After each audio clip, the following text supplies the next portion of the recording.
नमस्कार, मैं गीता। आप देख रहे हैं खबर हिंदुस्तान। तो चलिए नजर डालते हैं अब तक की खबरों पर। साइबर क्राइम पर गृह मंत्री अमित शाह ने की उच्च स्तरीय बैठक।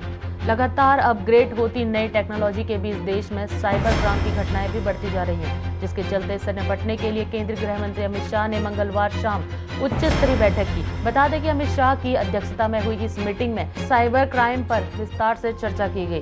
क्राइम से जुड़े खतरों, चुनौतियों और रिस्पॉन्स पर विषय पर केंद्रीय गृह मंत्री अमित शाह ने गृह मंत्रालय की परामर्श समिति के साथ अहम बैठक बुलाई थी। चुनावी मोड़ पर आई बीएसपी मायावती ने बनाया यूपी फतह का प्लान। 2022 में उत्तर प्रदेश में विधानसभा चुनाव होने हैं, लेकिन अभी तक तारीखों का ऐलान नहीं हुआ है। ऐसा कहा जा रहा है कि 5 जनवरी के बाद चुनाव की तारीखों का ऐलान कभी भी हो सकता है। इस बीच सत्ताधारी पार्टी बीजेपी से लेकर समाजवादी पार्टी तक चुनावी अभियान में जुट गई है, लेकिन बहुजन समाज पार्टी अभी तक चुनावी मोड़ में नहीं दिखाई दे रही है। लखनऊ में सर्दी से राहत दिलाने के लिए चिड़ियाघर में लगाए गए हीटर। पहाड़ों पर हुई बर्फबारी का सीधा असर अब मैदानी क्षेत्रों में दिखाई देने लगा है। पूरे उत्तर प्रदेश में कड़ाके की ठंड बढ़ गई है और कई राज्य शीतलहर की चपेट में हैं। बता दें कि उत्तर प्रदेश में बीते 24 घंटे में 10 से ज्यादा जिलों में न्यूनतम तापमान 5 डिग्री सेल्सियस से कम दर्ज किया गया है। राजधानी लखनऊ में ठंड का प्रकोप जारी है। इस बीच पशु पक्षियों की सर्दी से राहत दिलाने के लिए लखनऊ चिड़ियाघर में हीटर की व्यवस्था की गई है। वैष्णो देवी मंदिर के जंगल में लगी भीषण आग। जम्मू कश्मीर स्थित वैष्णो देवी मंदिर के जंगल में भीषण आग लगने की खबर सामने आई है। हालांकि फायर ब्रिगेड की टीम ने नियंत्रण पा लिया है। अच्छी बात यह है कि इस आग की वजह से वैष्णो देवी की यात्रा प्रभावित नहीं हुई है। वहीं माता वैष्णो देवी तीर्थ स्थल बोर्ड ने इस घटना की जानकारी देते हुए कहा कि फायर ब्रिगेड की टीम ने आग पर काबू पा लिया है। इजरायली कंपनियों ने बेची चीन को मिसाइलें। इजरायल सरकार के सरकारी वकील ने दावा किया है कि इजरायल की 3 कंपनियों और 10 संदिग्धों ने चीन के लिए दर्जनों क्रूज मिसाइलों का निर्माण किया था और उन मिसाइलों की टेस्टिंग की बाकायदा इजरायल में ही की गई थी। प्रयागराज में हेमा मालिनी ने कहा, मथुरा श्री कृष्ण की जन्मभूमि, वहां बनना चाहिए कॉरिडोर। प्रयागराज के परेड ग्राउंड में आयोजित मातृ शक्ति महाकुंभ में हिस्सा लेने आई मथुरा की सांसद हेमा मालिनी ने अपने प्रधानमंत्री की सभा खत्म होने के बाद मीडिया कर्मियों से बातचीत करते हुए कहा कि उन्होंने मथुरा में कॉरिडोर बनाने की मांग सरकार से की है।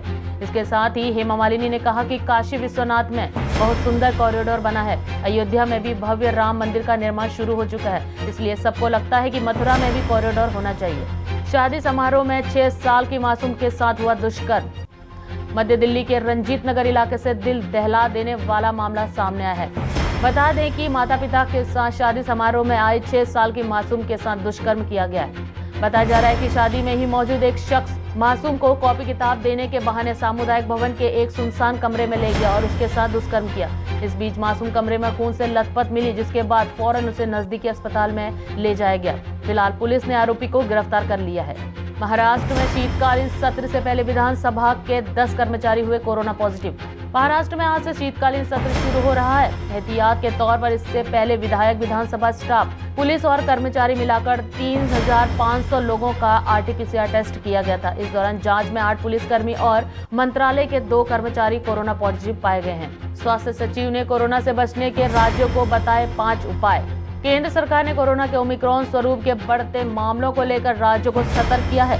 बता दें कि स्वास्थ्य सचिव राजेश भूषण ने मुख्य सचिवों को लिखा है कि डेल्टा के अलावा ओमिक्रॉन देश के अलग अलग हिस्सों तक पहुंच चुका है।